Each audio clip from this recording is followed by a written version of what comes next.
Hello दोस्तों, कैसे हैं आप लोग। उम्मीद करते होंगे कि आप लोग स्वस्थ मस्त जबरदस्त और जिंदाबाद होंगे।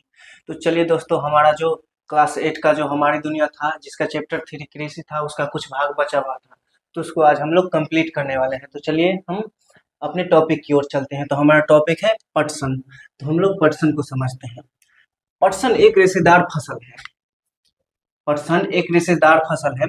इसे गोल्डन फाइबर भी कहा जाता है। और इससे रस्सी, बोरी, बैग, कारपेट आदि बनाए जाते हैं। यानी कि पटसन जो है, उससे रस्सी भी बनता है, बोरा भी बनता है, कारपेट बनता है, बैग इत्यादि चीज बनाया जाता है। और पटसन को उगाने के लिए क्या क्या होना चाहिए। तो पटसन भारी वर्षा में उगता है। यानी कि जहाँ मतलब अधिक वर्षा हो, यानी कि 50 से कम 200 सेंटीमीटर वर्षा हो। उपजाऊ, यानी कि उपजाऊ जलोढ़ मिट्टी, यानी कि इसका मिट्टी जो है वो जलोढ़ मिट्टी होनी चाहिए। और पटसन का उत्पादक क्षेत्र भारत में पश्चिम बंगाल है। और इसके अलावा बांग्लादेश भी इस पटसन का उत्पादन में अच्छा खासा उत्पादन करता है। तो चलिए हम लोग अगला टॉपिक की ओर बढ़ते हैं। तो चलिए दोस्तों, अब हम लोग अपना अगले टॉपिक की ओर बढ़ते हैं। तो हमारा अगला टॉपिक है कॉफी। तो कॉफी को हम लोग समझते हैं। तो हमारा कॉफी कॉफी एक पेय फसल है। यानी कि कॉफी जो है वो पेय फसल है। यानी कि पेय फसल का मतलब हो गया जिसको हम पीते हैं। तो कॉफी कैसे बनता है। तो कॉफी डायरेक्ट पेड़ से नहीं आता है। कॉफी के जो बीज होता है ना, उसको भूनकर कॉफी बनाया जाता है।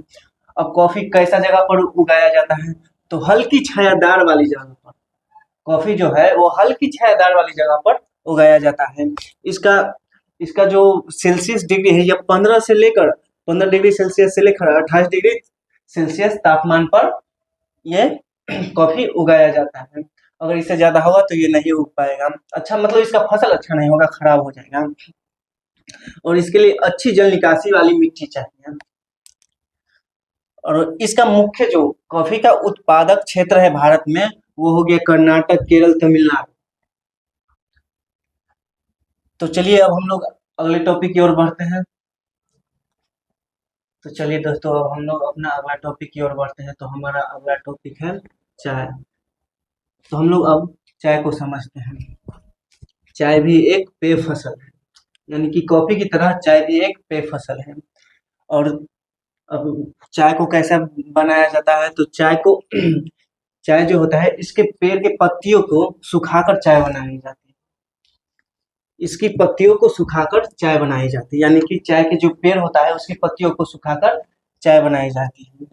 और इसको कहाँ उगाया जाता है। तो इसको उगाने के लिए ठंडी और नम जलवायु होना चाहिए। यानी कि जहाँ ठंडा जगह होगा वहीं पे चाय उगता है। इसके लिए 20 डिग्री से 30 डिग्री तापमान होना चाहिए। और इसका भूमि जो है, यानी कि मिट्टी, वो ढलान वाली भूमि और अच्छी वर्षा, इस यानी कि इसमें भी वर्षा चाहिए। और चाय का मुख्य उत्पादक क्षेत्र कौन सा है।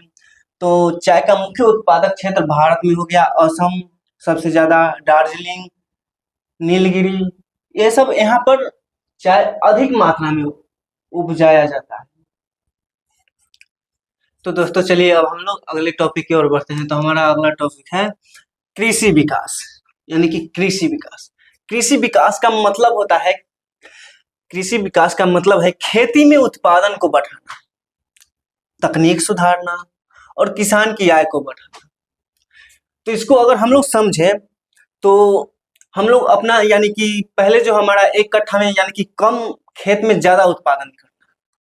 जहां हमको पहले एक बोरा होता था, उसको हम लोग अब 2 बोरा करना है। यानी कि यही हो गया खेती में उत्पादन बढ़ाना, तकनीक सुधारना। यानी कि पहले अगर मान के चलिए हम लोग हल से खेत जोतते थे, अब ट्रैक्टर से खेत जोतते हैं।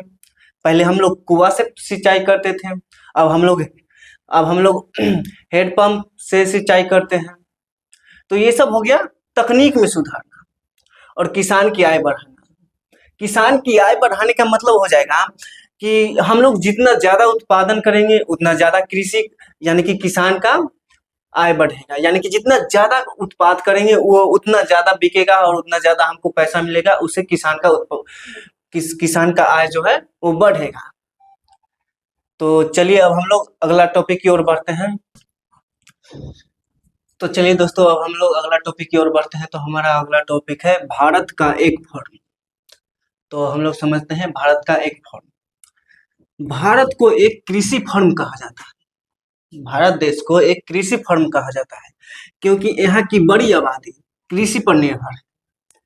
क्योंकि भारत का जो बड़ी आबादी है वो कृषि पर निर्भर है और अलग अलग क्षेत्र में अलग अलग फसलें उगाई जाती है। यानी कि अलग अलग क्षेत्र में अलग अलग फसल उगाई जाती है।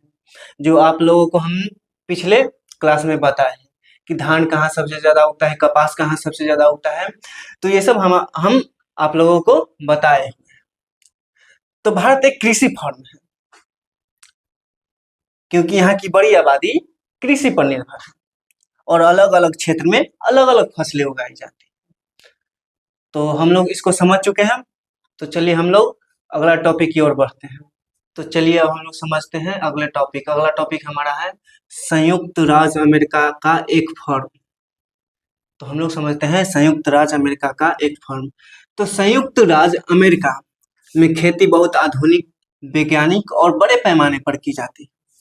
संयुक्त राज्य अमेरिका जो है उसमें खेती जो है बहुत ही आधुनिक तरीके से, वैज्ञानिक तरीके से और बड़े पैमाने से की जाती है।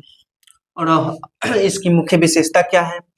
तो बड़े खेत होते हैं, कम श्रम यानी कि कम मेहनत लगता है और ज्यादा मशीन का उपयोग किया जाता है और वैज्ञानिक खेती की जाती है और व्यावसायिक खेती की जाती है। व्यावसायिक खेती आप लोगों को हम पिछले क्लास में बताए हुए हैं। तो चलिए आज का हमारा टॉपिक हो जाता है यहीं पे खत्म।